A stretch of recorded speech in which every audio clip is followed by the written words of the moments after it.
Get ready to rock your taste buds dahil today, magluluto tayo ng gochujang pasta, a fusion dish na super creamy, spicy, and full of flavor.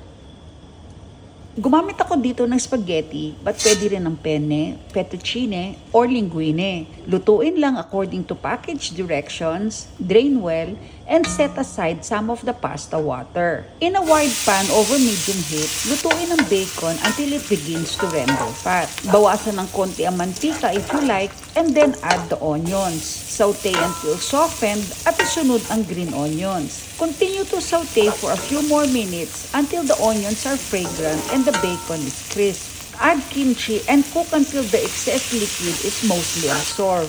Maglagay ng gochujang or Korean chili paste according to the spice level you like. Add Nestle all-purpose cream for that rich velvety taste.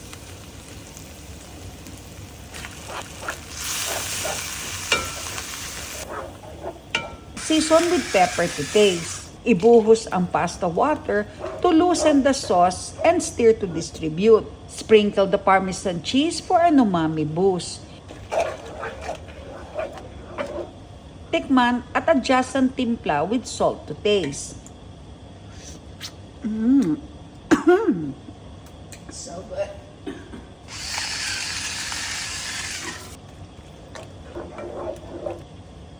Itos ang pasta sa sauce until evenly coated. Napaka-easy, napaka-yummy, ready na in minutes. Serve this creamy gochujang pasta on a plate and garnish with more green onions and Parmesan cheese if you like. Kung nagustuhan mo itong video, paki-share naman and follow for more. Enjoy!